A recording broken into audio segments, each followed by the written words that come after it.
자, 오늘 읽은 말씀은 지난주에 이어서 한 번에 봤으면 좋았겠지만 본문이 길어서 불갑을 두 번에 나눴는데 물론 더 자세히 하면 몇 번에 걸쳐서 말씀을 보는 것이 좋을 것 같습니다. 그런데 오늘 이 내용 중에 오늘은 그 중에 이 모세가 이스라엘 백성들을 향해서 하나님 앞에 기도하는 장면이 지금 등장되고 있습니다. 오늘 본문을 이해하기 위해서 잠시 지난주에 보았던, 아니요, 그 전주부터 봤던 11장부터 보았던 내용을 잠시 한번 다시 보면 지금 이 13장과 14장은 이스라엘 백성들이 약속의 땅 가나안 땅을 향해서 출발해서 네 번째 있었던 사건을 기록하고 있다고 그랬습니다. 그런데 이 네 번에 걸친 이 사건에 공통점이 있다는 것이에요. 그 공통점이 뭐냐? 악한 말로 인해서, 비방하는 말로 인해서, 탐욕에 의한 말로 인해서, 시기와 질투로 인한 그 말로 인해서, 악한 말로 인해서 출발되고 있다는 것입니다. 악한 말이 사람을 낙담하게 했다 그랬습니다.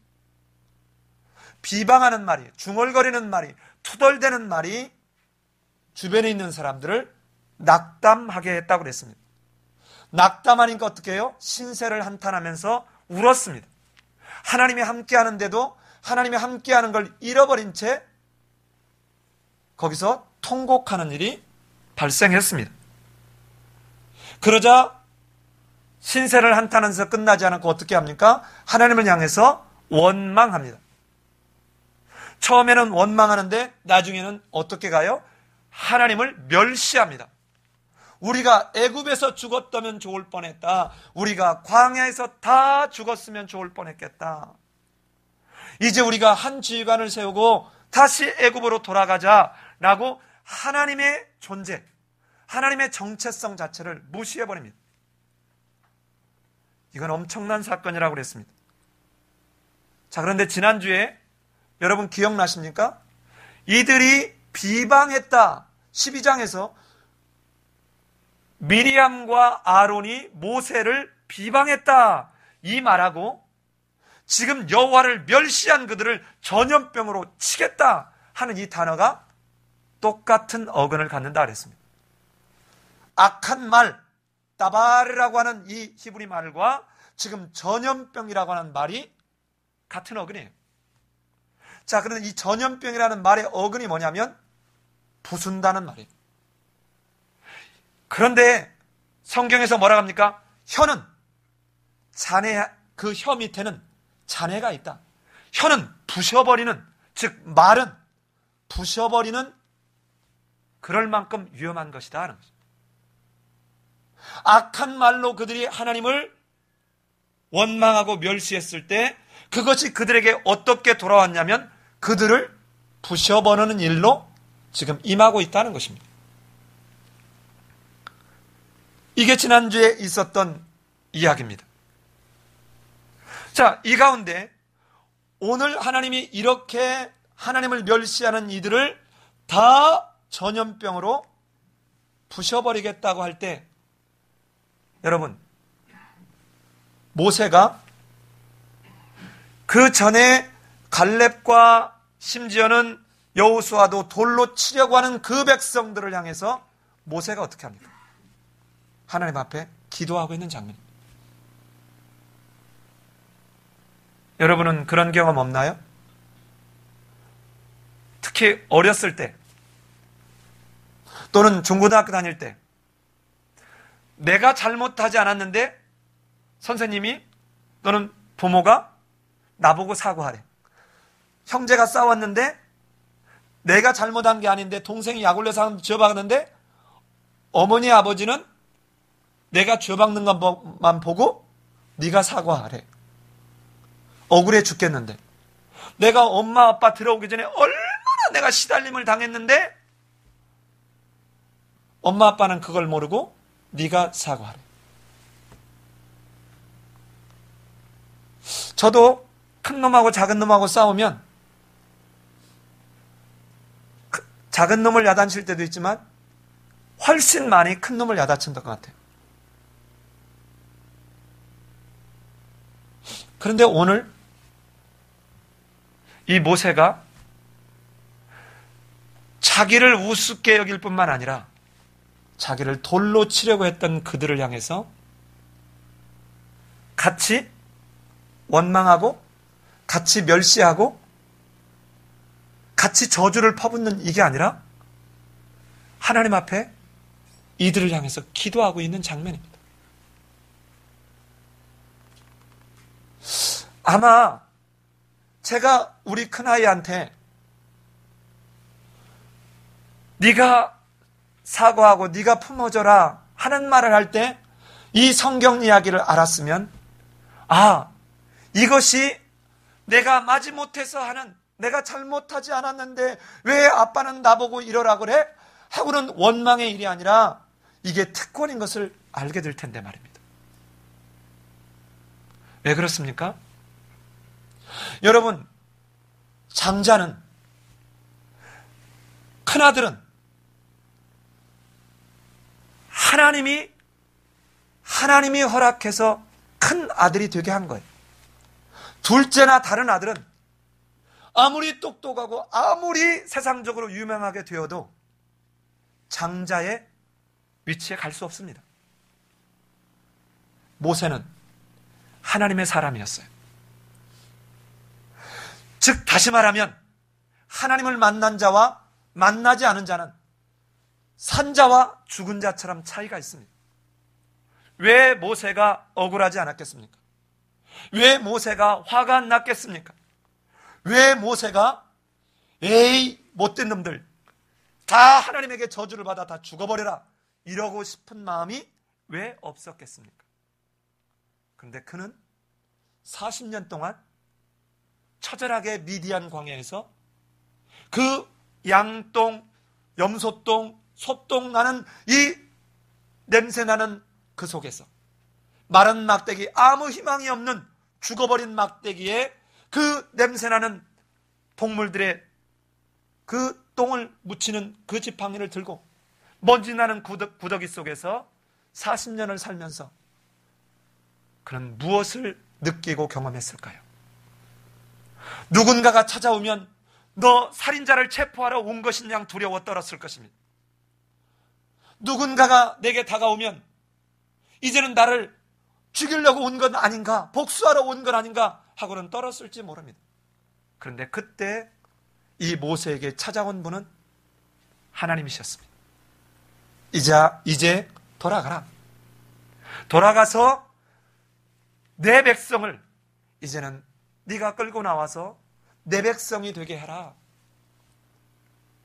하나님을 만났습니다. 그런데도 그는 자신이 없어서 하나님, 나는 할 수 없다고 하는 속에 하나님이 여러 번에 걸쳐서 모세로 하여금 하나님이 누구인지를 알게 해주셨습니다. 이것을 철저하게 경험했던 이 모세가 10번을 걸쳐서 하나님이 전능하신 하나님인 것을 10번의 기적사건을 통해서 보았고, 홍해를 마른 땅으로 건너는 사건을 보았고, 마라의 쓴물을 단물로 바꿔주는 것을 보았고,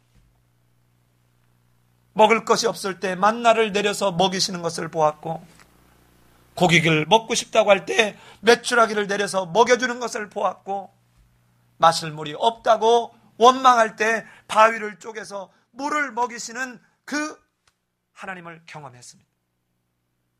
이 경험했던 이 모세가 지금 깨닫지 못하는 이스라엘 백성들이 하나님의 허락하신 그 땅, 적과 꿀이 은 땅에 여호와가 함께 하시기에 그 땅을 우리가 얻게 될 거라는 이 말을 듣고 그들을 향해서 돌로 치려고 하는 이 백성들을 향해 엎드리는 장면입니다. 여러분은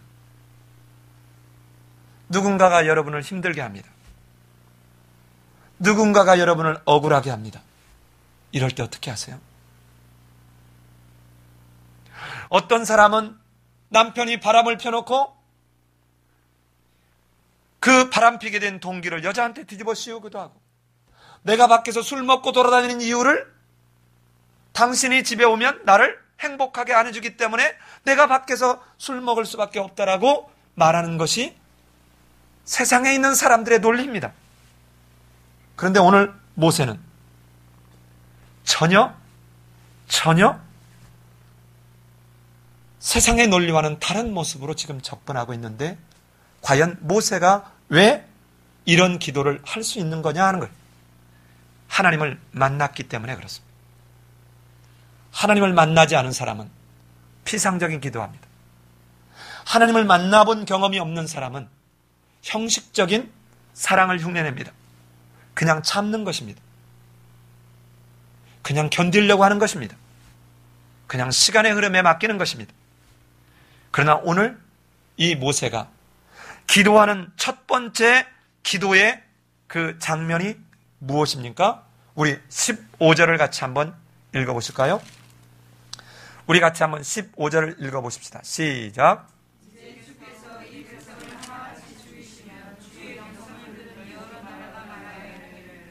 예, 첫 번째는 이스라엘 백성을 살리신, 구원하신, 해방시킨 그 하나님의 명성을 먼저 생각한다는 것입니다. 그분은 내가 바로에 의해서 다 2살 아래 된 사내 아이들을 다 죽여버릴 때 그분이 아니었으면 나는 이 땅에 존재하지 않았을 텐데, 그분은 나를 바로의 공주에게로 집어넣어서 거기서 잘 자라게 하고, 내가 내 백성을 사랑하는 그 마음에서 내 백성을 괴롭히는 그 감독관을 쳐서 죽인 것 때문에 나는 40년 동안 처절하게 실패와 좌절 속에 나는 어둠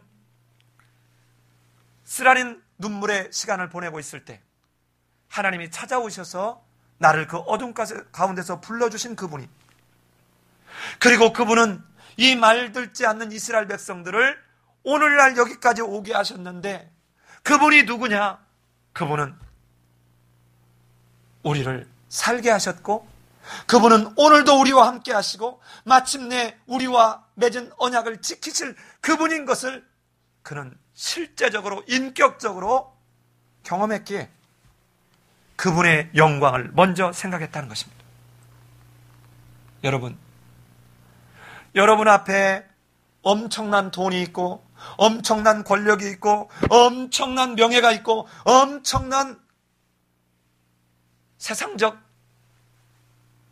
어떤 여러분을 향한 박수와 이런 게 있다 해도,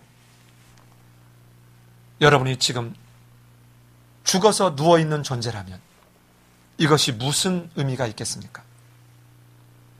우리는 하나님으로 말미암아, 예수 그리스도로 말미암아 이제 산자가 되었기에 이 세상의 어떤 돈, 어떤 권력, 어떤 학식, 어떤 명예로도 대체할 수 없는 생명을 얻었기에 그 생명을 얻게 하신 주의 영광을, 명성을, 명예를 생각하고 있는 것입니다. 두 번째는, 이 모세는 이 하나님 명성을 생각하면서 무엇을 두고 기도합니까? 16절을 같이 한번 읽어보십시다. 16절을 같이 한번 읽어보겠습니다. 시작. 여호와여, 이 백성에게 주기로 맹세한 땅에 인도할 능력이 없으므로 광야에서 죽였다 하리이다. 이 백성에게 주기로 맹세한, 이걸 바꾸면 주기로 약속한, 즉 다시 말하면 그 신실하신 하나님, 언약의 신실하신 하나님의 언약을 붙들고 기도하고 있다는 것이에요. 여러분, 우리 기도할 때 그냥 알 바 없고 하나님 이것 주십시오, 저것 주십시오 이렇게 기도하기 시작하지 않습니까?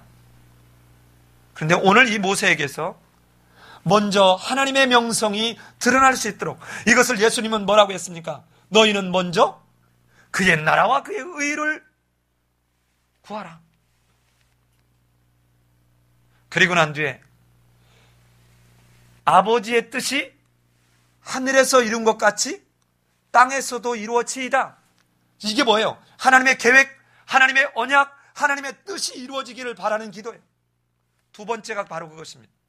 하나님의 뜻, 하나님의 언약에 기초한 기도를 하고 있는 것입니다. 그런데 언약이라는 뜻이 뭡니까? 베리트라는 말이 나누다 또는 동시에 묶이게 된다, 이런 의미예요. 동물을 둘로 이렇게 쪼개서 양쪽을 서로 마주보게 놓고 언약을 맺는 두 당사자가 손을 잡고 이 사이를 걸어가는 것이에요. 그러면 둘이 손을 잡고 걸어가면서 언약을 어기는 자가 이 동물이 쪼개지는 것처럼 쪼개지는 그것을 당해도 좋다라고 맹세하는 것입니다. 이게 언약이에요. 자, 이렇게 언약을 맺은 이 이스라엘 백성은 지금 하나님을 멸시하고 하나님과의 언약 관계를 파괴하는 이 모습은 마땅히 죽어야 될 모습이나 뭐에 의지하느냐? 하나님은 원래 사랑하셔서 창조하지 않았습니까? 우리가 먼저 하나님 우리를 구원해 주세요가 아니라 하나님이 먼저 사랑하셔서 인자와 자비로 우리를 하나님의 백성 삼아주지 않았습니까? 라고 하나님의 선지하시는 인자에 호소합니다. 이 장면이 18절입니다. 우리 18절을 같이 한번 읽어보십시다. 시작. 여호와는 노하기를 더디하시고 인자가 많아 죄악과 허물을 사하시나니 형벌을 받을 자는 결단코 사하지 아니하시고 아버지의 죄악을 자식에게 갚아 3, 4대까지 이르게 하리라 하셨나이다.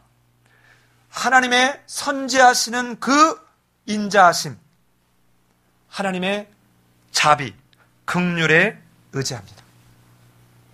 여러분, 하나님의 자비와 긍휼이 아니면 지금 하나님의 공의 앞에 설 자가 과연 누굴까요?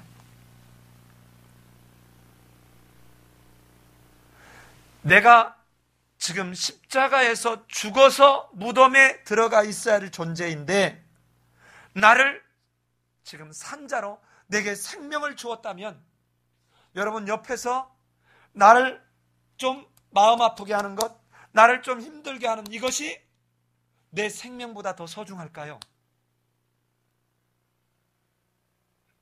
지금 모세가 바로 이런 하나님을 알기에 이 기도하고 있다는 것입니다. 마지막 네 번째는 모세가 무슨 기도를 하느냐? 그럼에도 불구하고 마지막 순간에 하나님의 일하심, 하나님의 뜻하심대로 이루어지기를 전적으로 주권적 모든 섭리가 하나님의 뜻에 의해서 이루어지기를 구하고 있습니다. 이게 19절입니다. 같이 한번 읽어보실까요? 시작. 구하옵나니 주의 인자의 광대하심을 따라 이 백성의 죄악을 사하시되 애굽에서부터 지금까지 이 백성을 사하신 것 같이 사하시옵소서.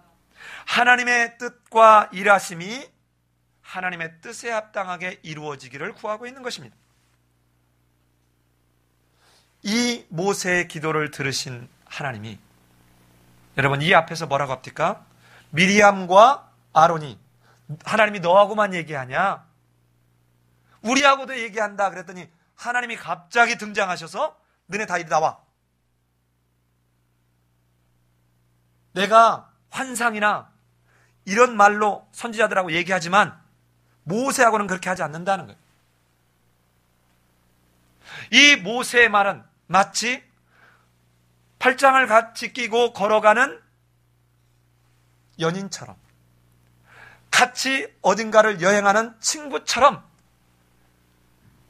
모세의 말은 내가 대면하여서 이야기를 주고받는다.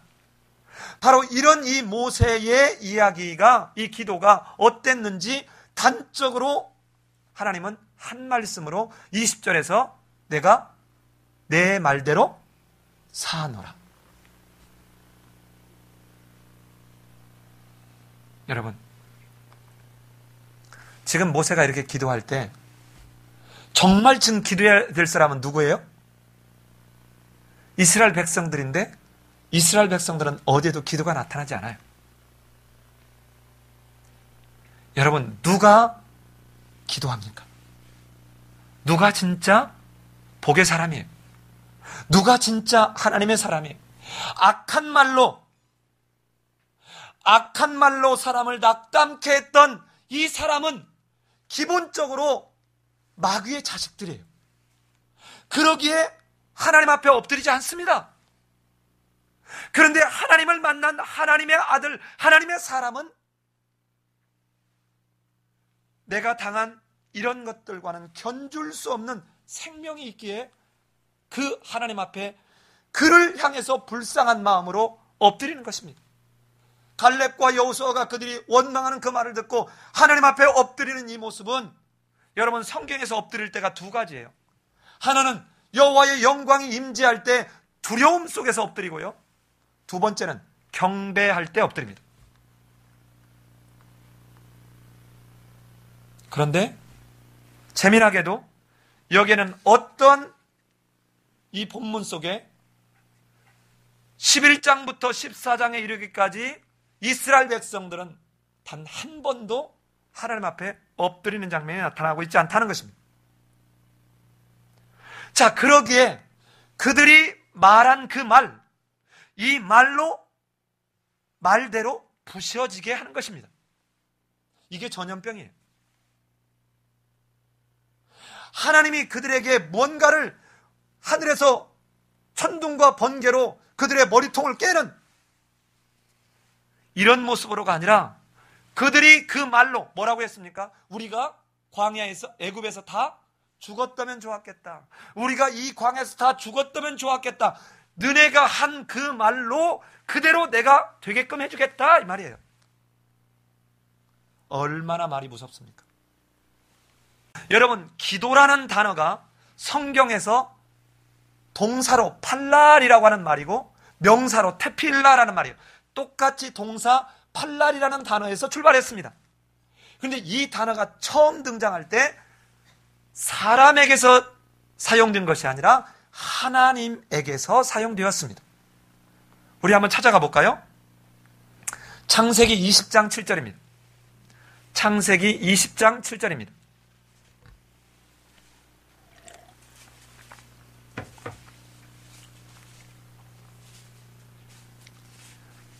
자, 같이 한번 읽어보겠습니다. 시작. 그 사람의 아내를 돌려보내라. 그는 선지자라.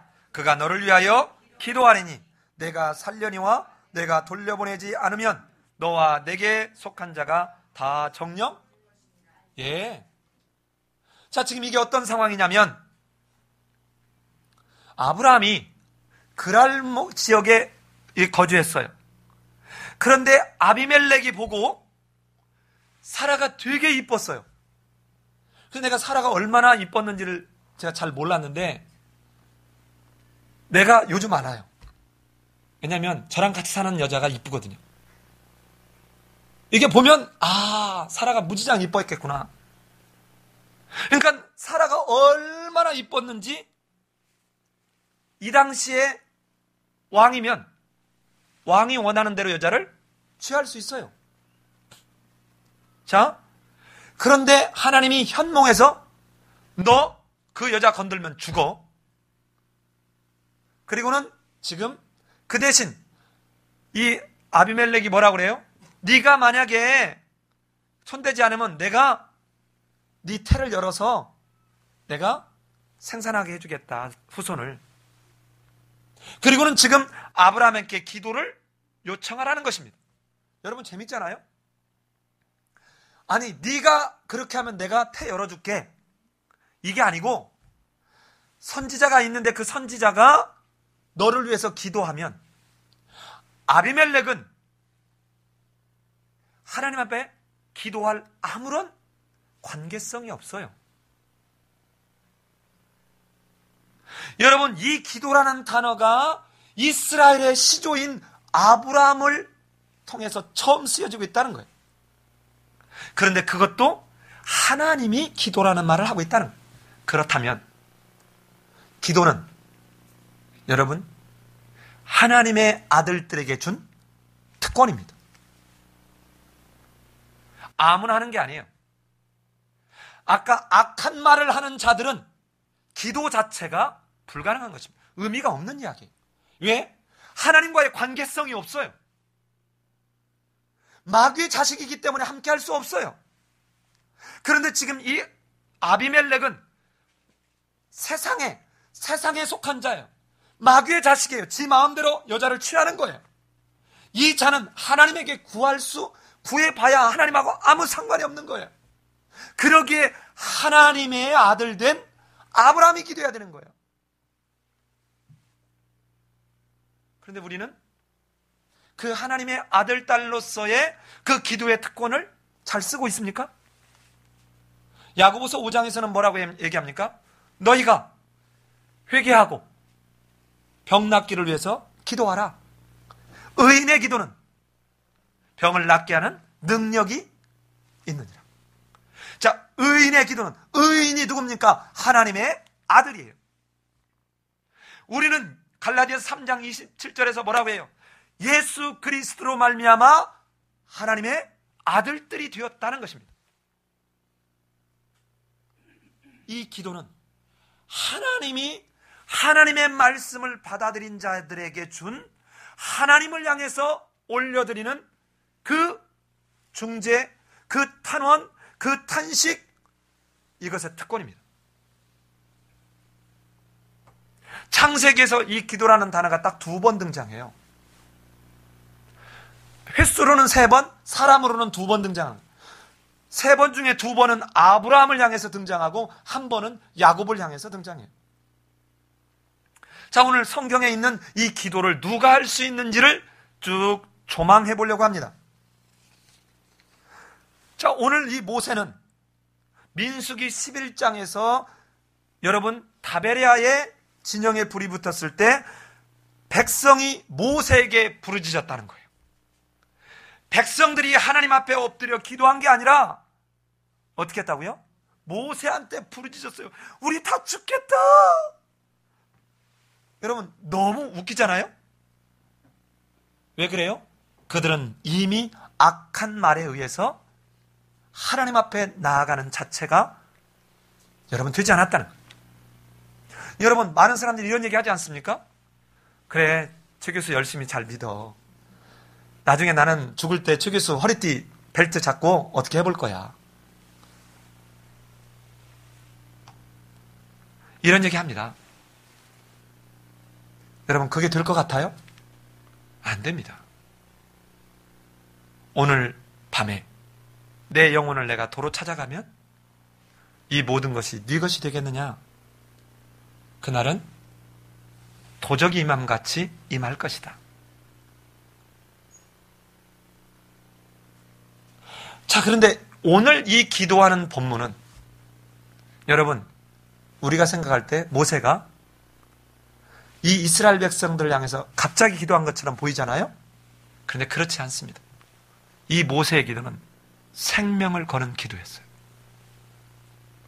우리 한번 신명기 동일한 본문을 해석해 놓은 신명기 9장 25절 26절을 한번 가볼까요? 신명기 9장 25절 26절입니다.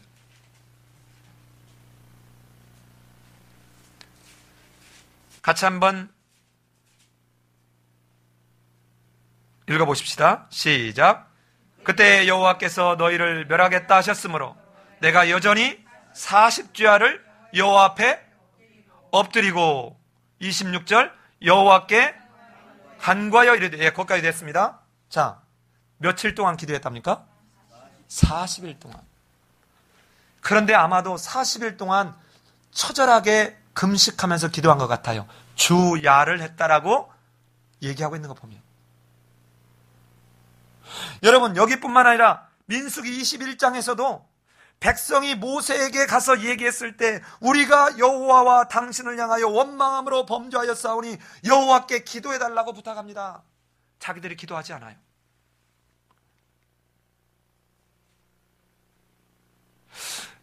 어느 날 이렇게 뭐 하다가 저도 모르게 이렇게 힘이 빠지고 이렇게 뭔가 의욕이 없어질 때가 있습니다. 그런 시간을 온종일 보내다가 보면 어느 순간에 무슨 생각이 나느냐? 그렇지. 내가 이렇게 지쳐서 힘들어할 때 내가 그래도 지금 숨을 쉬고 있는 이것은 누군가 나를 위해서 기도하고 있기 때문이다.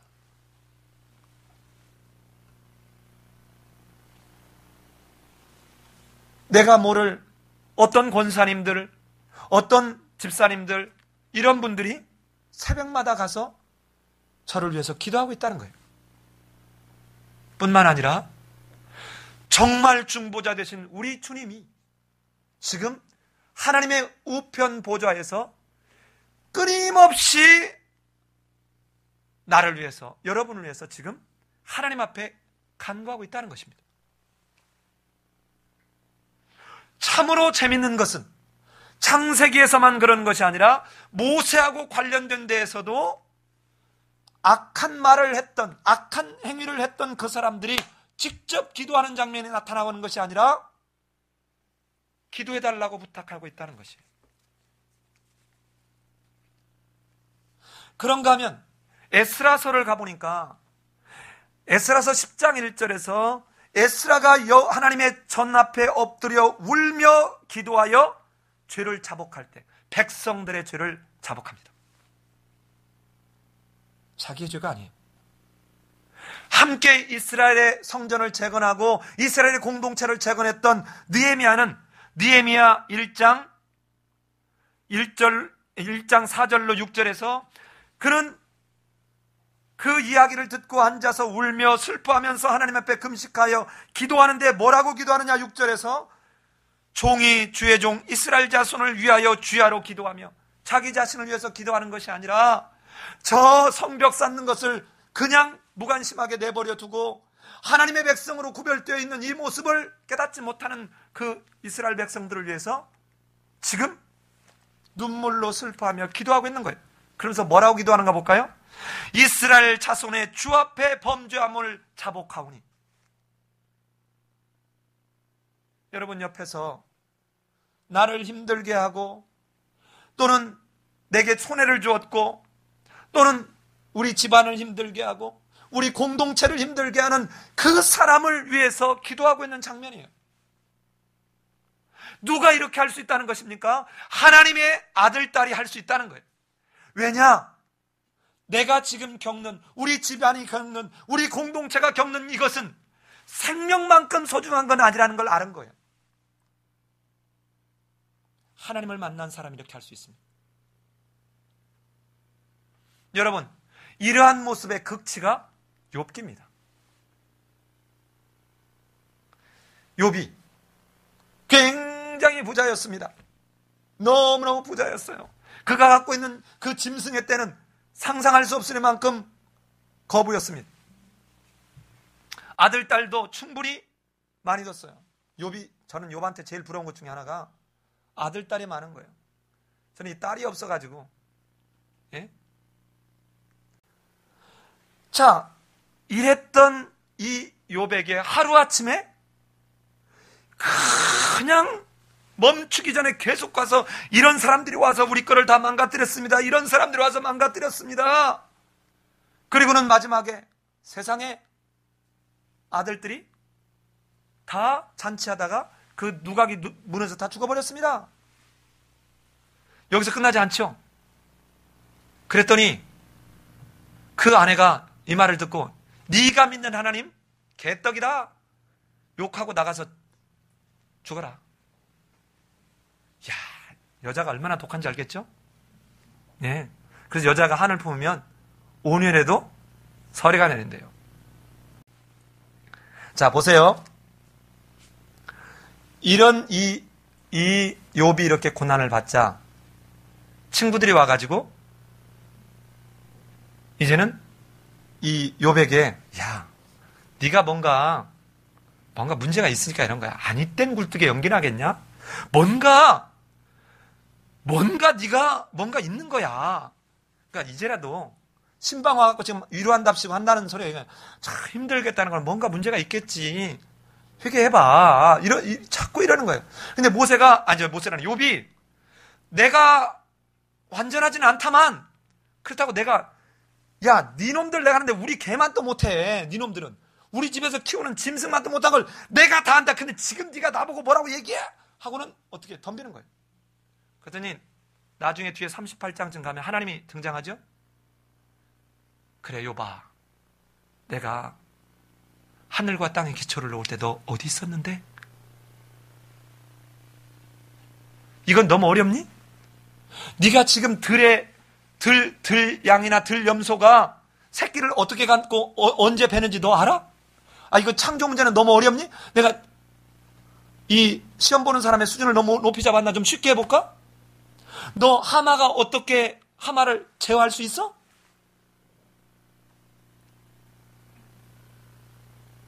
이거 하나도 제어하지 못하면서 네가 뭐를 하니? 이렇게 얘기합니다. 이런 욥을 향해서 마지막에 42장에 가면 하나님이 뭐라고 그러냐면, 하나님이 나타나서 이제 욥에게 이렇게 얘기하고 난 뒤에 욥에게 뭐라 그러냐면, 이 친구들에게 너희 놈들 틀렸다. 야, 똥 묻은 개가 지금 겨 묻은 개 보고 지금 나무라냐 이 나쁜 놈들아. 이건 물론 제가 만든 말이에요. 이러면서 야단치면서 너 가서 욥에게 번제물 갖고 가서 제사 드리고 기도해달라 그래. 자, 우리 한번 가볼까요? 욥기 42장 8절이에요. 욥기 42장 8절.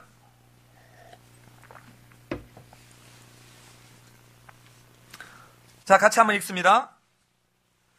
시작. 그런즉 너희는 숫송아지 7과 순양 7을 취하여 내 종 욥에게 가서 너희를 위하여 번제를 드리라.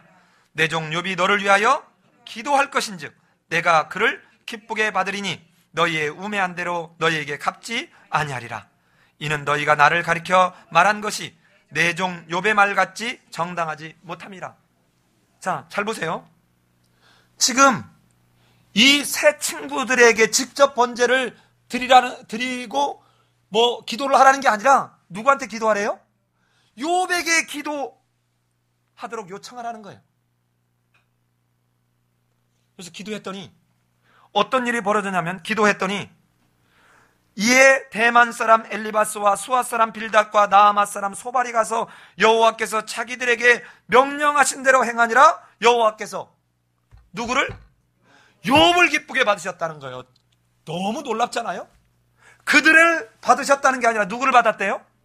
욥을 기쁘게 받았대요. 자, 여러분 여기서 보세요.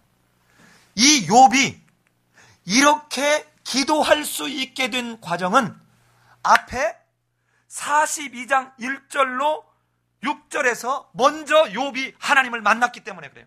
한번 가볼까요?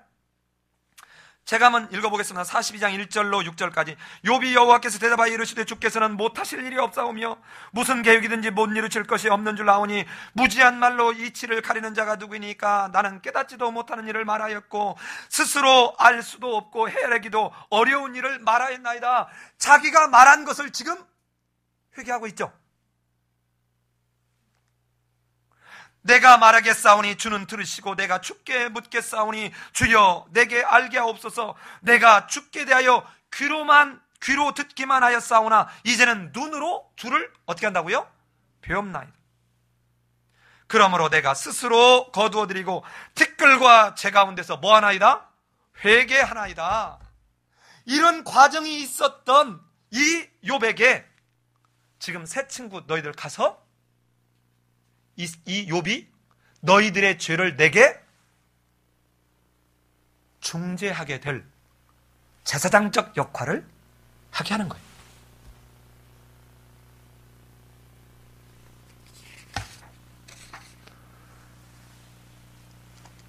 (42장 10절에서) 욥이 그 벗을 위하여 빌매, 똑같이 기도라는 단어입니다. 빌매, 이 말이 팔날이에요.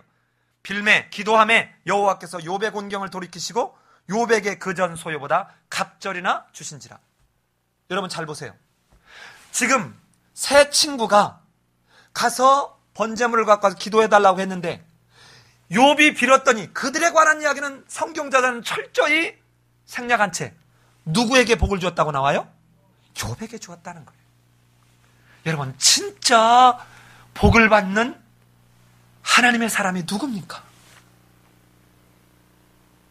누굽니까? 악한 말로 남을 아프게 하고 공동체를 흔들고 심지어는 온 공동체를 낙담케 해서 그 공동체가 하나님을 원망하고 멸시하겠던 그들이 아니라 복은 누가 받았다고요? 하나님 앞에 기도하는 사람. 내가 억울하고 내가 힘든 그 상황에서도 내가 하나님으로 말미암아 생명을 얻은 것과는 견줄 수 없음을 아는, 참 생명의 가치를 아는 그가 하나님 앞에 엎드렸을 때 그의 기도가 하나님께 연락되었고 그가 복을 받게 되는 장면을 봅니다. 성경 안에서는 이런 예가 너무도 많습니다. 에레미야는 그를 때리고 죽이려고 했던 사람들을 위해서 하나님이 뭐라고 얘기합니까? 저놈들을 위해서 기도하지 마라. 복도 구하지 마라. 이 구하지 마라도 역시 팔날이에요. 똑같은 단어를 쓰고 있습니다. 자, 그런데 이 에레미야는 어떻답니까? 에레미야 4장 19절에서 슬프고 아프도다. 가만히 있을래니, 하나님 말씀대로 기도 안 하고 가만히 있을래니 이 백성들이 다 멸망의 길을 가는 것, 그것을 생각하니까 슬프고 가슴이 아프다는 거예요. 여러분, 우리에게 이런 마음이 있습니까? 슬프고 아프다는 거예요. 내 마음의 속이 아프고 내 마음이 답답하여 잠잠할 수 없습니다. 이 속에서 천불이 난다는 거죠. 어떻게 하면 좋아? 어떻게 하면 좋아? 저 다 망할 가는데, 죽어가는데 어떻게 하면 좋아? 슬프고 마음이 아파서 잠잠할 수가 없다는 거예요. 우리에게 이런 마음이 있습니까? 여러분, 구약만 이런 모습이 있는 게 아니에요. 하나 더 보면 구약에서도 다니엘도 이랬습니다. 다니엘 9장 4절에 보면 내 하나님 여호와께 기도하며 자복하여 이르기를, 자기 죄만을 가지고 기도하고 있는 게 아니에요. 여러분, 말씀으로 이 땅에 오신 예수님이 뭐라고 얘기합니까? 십자가에 달려 돌아가 죽으시면서 무슨 기도합니까? 아버지여, 저들을 사하여 주옵소서. 진짜 하나님을 아는 자, 진짜 하나님을 만난 자만 이 기도할 수 있어요. 이 예수님이 당신이 이렇게 십자가에 죽기 전에 뭐라고 우리한테 얘기합니까? 너희를 저주하는 자를 위하여 축복하고 너희를 모욕하는 자를 위하여 뭐하라? 기도하라. 그리고는 당신이 십자가에서 직접 이렇게 행해 주시는 거예요. 그러면서 뭐라 그래요? 이제 너희도 이같이 하라고 지금 말씀하는 거 아닙니까? 이걸 그대로 따라간 게 누굽니까? 사도행전 7장의 스데반이에요. 스데반은 가장 멋진, 가장 아름다운, 가장 완벽한 설교를 했는데 이 성전이 손으로 지은 성전 하나님이 계신 것이 아니다, 그 성전을 모욕했다는 이유 때문에 돌로 쳐 죽임을 당했습니다. 이 죽어갈 때 뭐라고 얘기합니까? 사도행전 7장 60절에서 이렇게 얘기합니다. 무릎을 꿇고 크게 불러 가로되 주여 이 죄를 저들에게 돌리지 마옵소서.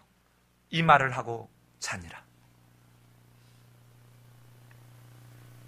예수님의 모습 그대로 따라가지 않습니까? 기억나십니까?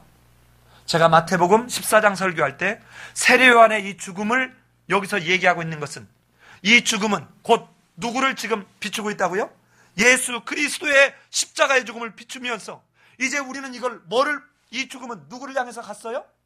스데반의 죽음을 향해서 갔고, 이 죽음은 오늘 우리가 걸어가야 될 그 길을 지금 보여주고 있는 영화와 같은 모습이라고 그랬습니다. 그런데 바울은 어땠습니까? 고린도후서 11장 24절로 27절에 보면 유대인들에게, 자기 동족들에게 40에서 하나 감한 배를 5번이나 맞았답니다. 여러분, 40대를 때리면 죽어버리기 때문에 그랬나 봐요. 얼마나 힘들었으면. 그리고 3번 태장으로 맞았고, 1번 돌로 맞았고, 3번 파산하는데 일주야를 기쁨에서 지냈으며, 여러 번 여행에 위험과 강도의 위험과 동족의 위험과 이방인의 위험과 시내의 위험과 광야의 위험과 바다의 위험과 거짓 형제들의 위험을 당하고 또 수고하며 애쓰고 여러 번 자지 못하고 줄이며 목마르고 여러 번 굶고 춥고 헐벗었던 이 사도 바울이 로마서 9장 3절에서 어떻게 합니까? 나의 형제 곧 고륙의 친척을 위하여 내 자신이 저주를 받아 그리스도에게서 끊어질지라도 이들이 그리스도의 십자가의 복음을 받아들이고 구원받기를 원한다라고 하는 것이에요. 여러분, 도대체 사도 바울은 그가 알았던 복음이 뭐길래 내가 그리스도에게서 끊어질지라도 내 동족을 향해서 기도했을까요? 지금 우리가 이런 기도합니까? 이 설교를 준비하는 과정에 얼마나 부끄러운지 몰라요. 여러분, 사도 바울이 지금 이 이야기를 하는데 그 전제가 뭡니까? 사도행전 9장에 보면 사도 바울이 지금 이렇게까지 내가 40에서 하나가만 매를 5번이나 맞았고 3번이나 퇴장을 당했고 나는 죽음의 고비를 이렇게 많이 당했고 감옥에 쳐넣음을 당했는데도 불구하고 자기 동족을 위해서 이렇게 기도하는 이유는 뭡니까? 사도행전 9장에서 그는 그를 믿는 예수 그리스도를 믿는 자들을 잡아 죽이려고 가는 다메섹 도상에서 예수를 만나고 난 뒤에 바뀐 것입니다. 이 바울이 어떤 사람이에요? 사울이라고 이름했을 때는 돌로 쳐 죽인 스데반의 옷을 사울 청년 앞에다 던졌습니다. 이랬던 사울이 이렇게 바뀔 수 있었던 것은 그가 영원한 생명인 예수 그리스도를 만났기 때문입니다. 여러분과 내게 이런 기도가 있습니까? 예수님은 이렇게 말합니다. 너를 송사하여 속옷을 가지고자 하는 자에게 겉옷까지 주어라. 너를 오리를 가자고 하는 자에게는 심리까지 동행해라. 사도 바울은 이 예수님의 말을 이어서 뭐라고 얘기하냐면 너희가 서로 다투고 시비를 가리는 송사함으로 너희 가운데 이미 그 자체가 허물이다. 그러니까 네가 올려 내가 올려 이 짓 하는 것 자체가 이미 너희는 틀렸다. 너희의 허물이 완연한 허물이 있는 것이다. 차라리 불의를 당하는 것이 낫지 않냐며 차라리 속는 것이 낫지 않냐라고 고린도전서 6장 7절에서 말합니다. 네가 진짜 생명을 가진 자냐? 네가 진짜 그리스도를 만난 자냐? 내가 지금 이렇게 40에서 한 대 감한데 5번이나 맞고 태장을 3번이나 맞고 이러는 가운데도 내가 그들을 향해서 원망하지 않고 악한 말로 하지 않는 것은 내가 진짜 의의를 가졌기 때문이다. 그리스도의 십자가의 의의를 가졌기 때문이라는 거예요. 근데 우리는 어떠냐고요? 부부간에도 네가 이만큼 잘했냐? 부부싸움 하는 거 보면 어때요? 도토리 키재기야. 지내라고 보면 아무것도 아니야. 근데 이것이 어디까지 가요? 나중에 이혼까지 가. 아무것도 아닌 거예요.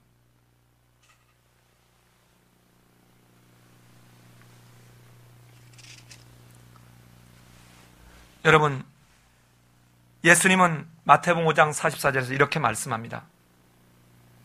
나는 너희에게 이르노니 너희 원수를 사랑하며 너희를 핍박하는 자를 위하여 기도하라. 너희가 너희를 사랑하는 자를 사랑하면 무슨 상이 있으리요? 세리도 이같이 하느니라. 세리는 죄인의 상징입니다. 여러분, 죄인이라는 말은 마귀의 자식을 말하는 거예요. 마귀의 자식들도 자기에게 잘하는 자에게, 자기에게 사랑하는 자에게는 같이 사랑한다는 거예요. 너는 하나님의 아들이다.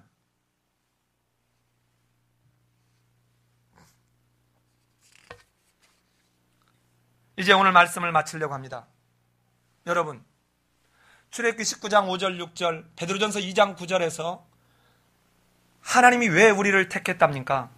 세상 사람들로 하나님을 알도록 하는 그 통로가 되어달라는 거예요. 이러면서 하나님이 우리에게 준 여러분 것이 두 가지입니다. 잘 보세요. 하나님이 우리를 향해서 준 게 말씀이에요.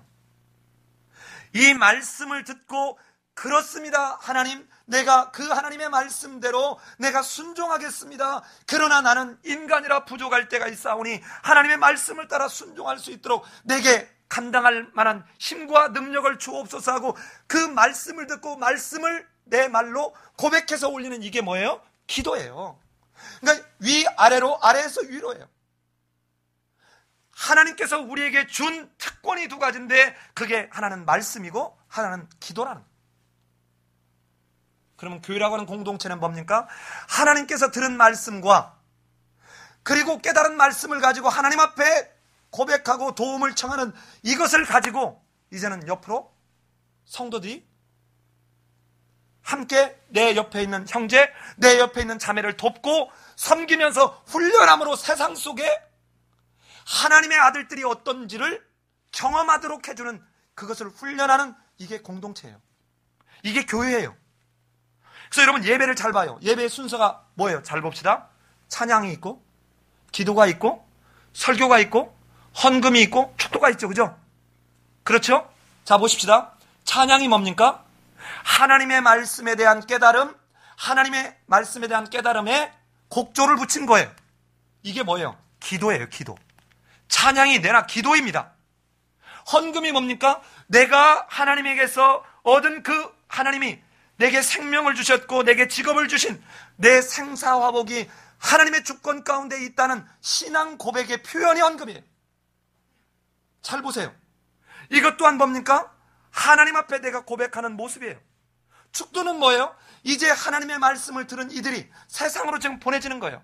이 세상으로 보내지는 이때 하나님이 이들과 함께 해주기를 부탁하는 거예요. 의뢰하는 거예요. 축복을 받는 것이 아니에요. 이게 다 찬양, 기도, 헌금, 이 축도, 이 모든 게 뭐하고 연결되어 있어요? 기도하고 연결되어 있어요. 그리고는 딱 하나가 하늘로부터 우리가 받는 거예요. 그게 뭡니까? 설교예요.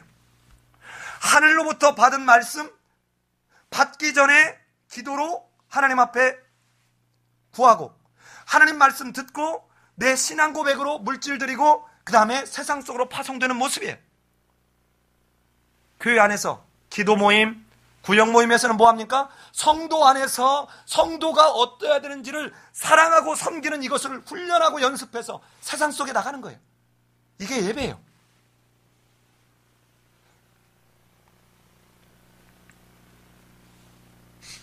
베드로전서 2장 20절에서 죄가 있어 매를 맞고 참으면 무슨 칭찬이 있으리요? 오직 선을 행함으로 고난을 받고 참으면 이는 하나님 앞에 아름다우니라. 이제 오늘 말씀의 결론과 같은 말씀입니다. 여러분, 악한 말을 쏟아내는 이스라엘 백성들은 여러분 기도해봐야 하나님이 듣지 않을 거예요. 자, 이걸 극명하게 볼 수 있는 데가 어딥니까? 사무엘상 아닙니까? 악한 의도를 가지고 하나님의 언약궤를 실로에서 가져왔던 그들은 블레셋과의 전투에서 하나님의 말씀을 담은 그 언약궤가 이 블레셋진을 파해줄 거라고 기대했지만 파합니까? 못 파합니까? 오히려 빼앗겨버렸습니다. 전쟁에서도 졌고 빼앗겨버렸어요. 우리는 기도조차도 지금 잘못 쓰고 있는 것은 아닙니까? 사랑하는 삶의 예배인교회 성도 여러분, 여러분은 정말 그리스도의 십자가의 복음으로 여러분은 하나님의 아들과 딸이 되셨습니까? 이 기도는 하나님의 아들과 딸들이 드릴 수 있는 특권이자 또한 의무이기도 합니다. 그러기에 이제 우리는 내게 잘한 사람뿐 아니라 내게 어렵고 힘들게 한 그 사람을 위해서도 내가 얻은 생명을 그도 얻을 수 있도록 하나님 앞에서 제사장적 역할을 감당하기 위해서 이 특권과 이 의무를 모세처럼 잘 사용할 수 있게 되기를 예수님의 이름으로 기도합니다. 같이 한번 기도하겠습니다.